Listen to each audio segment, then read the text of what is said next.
Garth Pier, Bangor. Designed by J. Webster. Don't these people have suggestive names? London again, Westminster. Completed 15th of May 1896, with Lord Penrhyn cutting the ribbon. Stretching out 1,500 metres into the sea, this and many other British piers are pieces of engineering brilliance. If you can believe it, a steamboat crashed into Garth Pier, the SS Christiana, in 1914. The reason for the first alterations. It then survives a bid for its demolition in 1974, to be renovated between 1982 and 1988. Above, a very unsatisfactory piece of photographic evidence concerning the work done.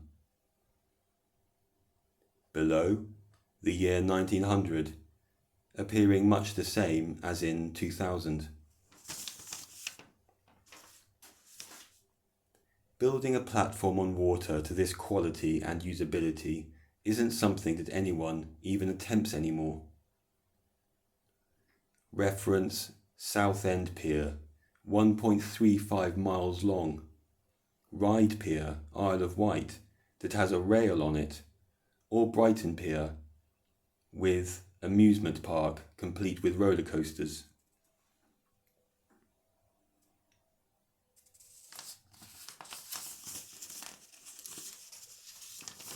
A look at Brighton Pier for comparison purposes. Well, it's another sequence of catastrophes and damage.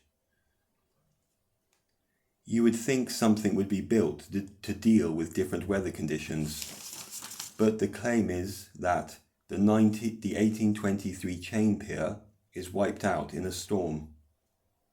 The West Pier falling prey to fires, 1866.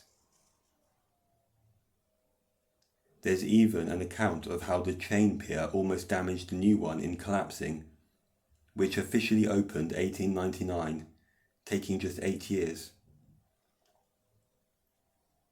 All the trademarks of social stunts are here. Large amounts of money produced, £4 million today, for the build and much ceremony, laying the first pile with the mayor. The pier's name was, quote Wikipedia, inscribed in the pier's metalwork. Also, some of its remaining parts, of the Chain Pier that is, including the toll houses, were used for the new pier.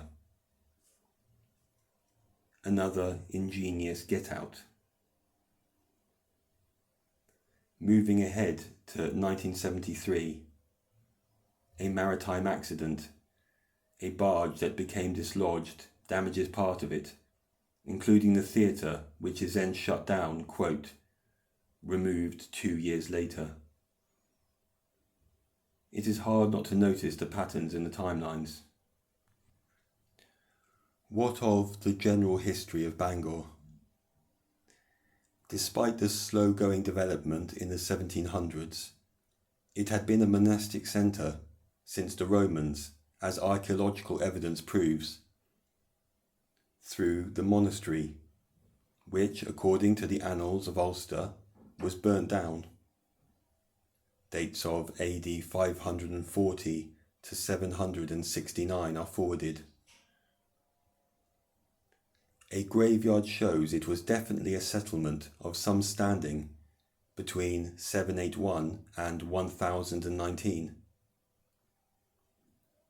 Coin hoards found in the monastic enclosure are Viking, Saxon, and what's termed Kufic Decans. The next chronicled event, an attack from King John in 1211, implies it was already a city and a worthwhile target. Then the Glyndor Wars, 1400, blamed for much destruction and reconstitution of the cathedral, rather conveniently playing into the idea of a barbaric, unstable past. There is an account of 18th century Bangor from a Brown Willis, who writes that in 1721 it was, quote, of one long street and two small ones, and has 68 houses besides the bishop's palace and deanery, most of which are slated.